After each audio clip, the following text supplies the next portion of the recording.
Okay, guys, so I finally seen the movie, and by the way, this will be spoiler free. This will be a spoiler free review because I know there's a lot of reviews out there and they don't give you warnings that they're going to talk about spoilers. So, I, on the other hand, I'm going to let you know in advance that you are okay. You are safe. This is going to be a spoiler free zone. So, don't worry. And by the way, I cosplayed as Finn, and that was pretty fun. And I feel like I was kind of like the only one who did cosplay in the theater, which is kind of weird because it's freaking Star Wars. Hello, but it is what it is. I have no shame. I don't regret doing it, and I had fun wearing this. And I mean, this is just an awesome fucking jacket. I mean, come on now. But anyway, yeah, I gotta say, like I was when I went into this, since The Force Awakens felt very similar to the first Star Wars movie. I wonder if this is gonna be if this movie was gonna get the same treatment and be a lot like Empire Strikes Back. And I will say this: it's hard. It's like hardly like Empire Strikes Back. I mean, like there's only a couple moments that reminds me of that movie. Like one is with Ray being like being on the island with Luke and going there to train with him. That's one, and then two. I mean, these are in the trailer, so this isn't spoilers. And another is when the First Order goes to attack the Resistance, and that's it. Other than that, this movie basically feels like its own movie. It feels like a fresh, new movie, and it feels like something I haven't really seen before, even though they do have little nods here, like, oh, so this was from that movie. Oh, I remember when this happened with this character in that movie. But it still feels like its own movie. Um, and I'm thinking back to The Force Awakens when I was a little afraid that the new kids, like Rey, Finn, Poe, that they wouldn't be as engaging as Luke Skywalker and Han Solo and Princess Leia. But they are, they were no exceptions. I mean, like, they were just as good. I mean, like, they really carried the torch high and at the beginning of this new trilogy, and in this second movie, it's no exception. They still carry that torch really high, and the fire is still burning, bright. Like, it's still, it hasn't gone out. And each character has a moment to shine. It doesn't only focus on Rey, like being trained as a Jedi.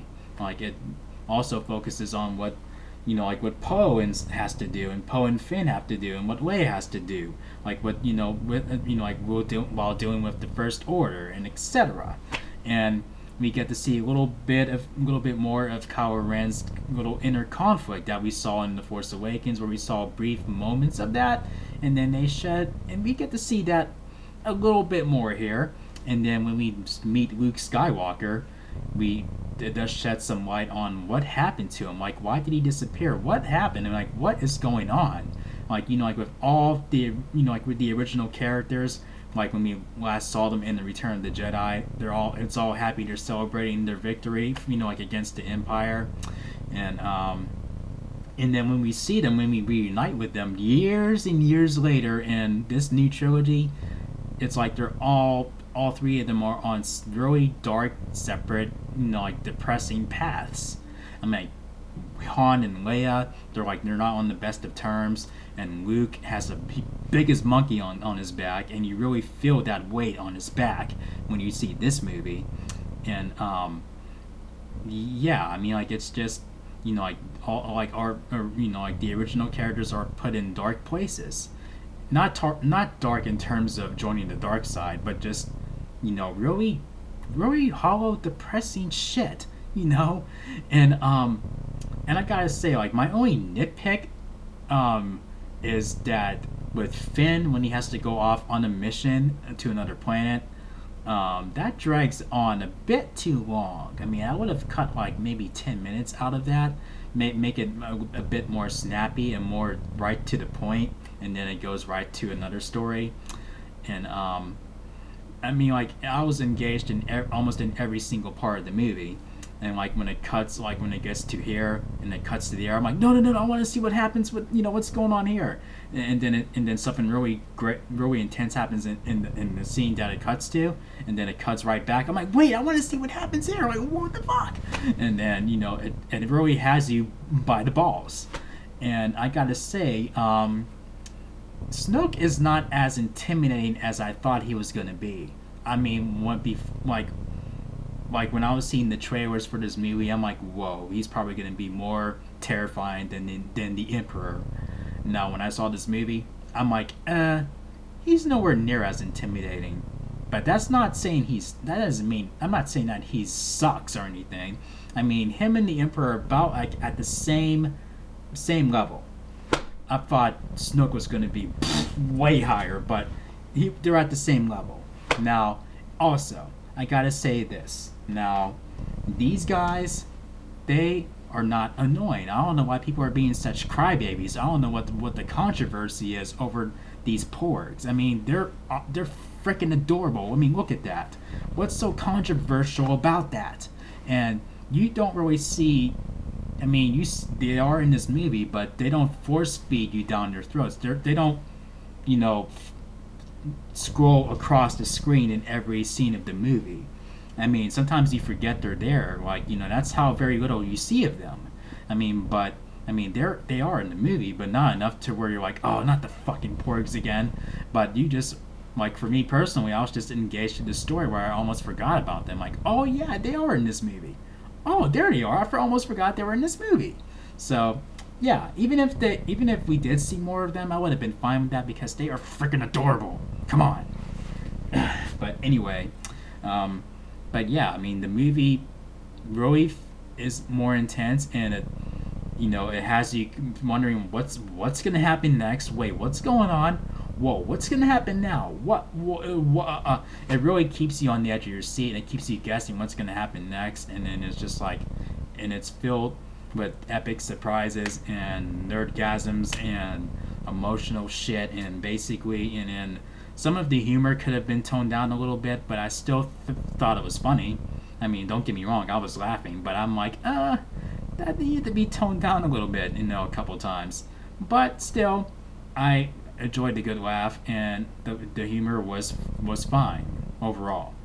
And there's one part in the ending, like one part in the last few minutes, well, one part in the ending of the movie where I'm like, that feels more like that could have been saved for, the following movie, and like at the, like the last movie in this trilogy. Like, you could have waited until this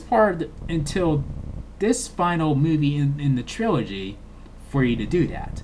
But it did feel like, I feel like the last few minutes is like a little conclusion to the trilogy. But even though this is only the second movie, but yeah, I mean, like, that's what I thought. I mean, it was still a really damn good third act. But I'm like, this particular part, I mean, you could have saved that for another movie.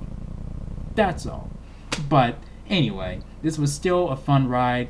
Empire Strikes Back is still my favorite movie in the franchise.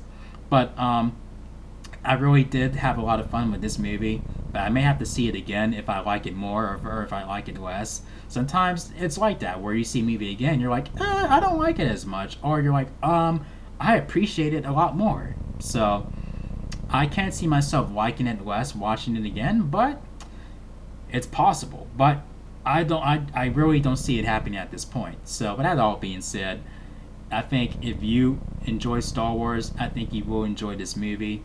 And yeah, you just got to tighten your seatbelt when you see it, because it's really a lot of fun. But with that all being said, this gets 4.5 chair spins out of 5. So here we go. 1, 2, 3, 4.5 chair spins. So I was really happy with how, how things were played out, and I'm looking back on The Force Awakens with the relationship, the bromance between Finn and Poe. I'm like, yeah, I love how they become bros right away. And it makes me wonder if Han and Lando had that same kind of starting out with their friendship. I feel like their Poe and Finn are this generation of Han and Lando. So yeah, maybe we'll get to see that in Han Solo's movie if they start out the same way. Maybe, hopefully. I mean, I hope that Finn and Poe can maintain a healthy bromance, and no one and neither one tries to betray the other. You know what I mean?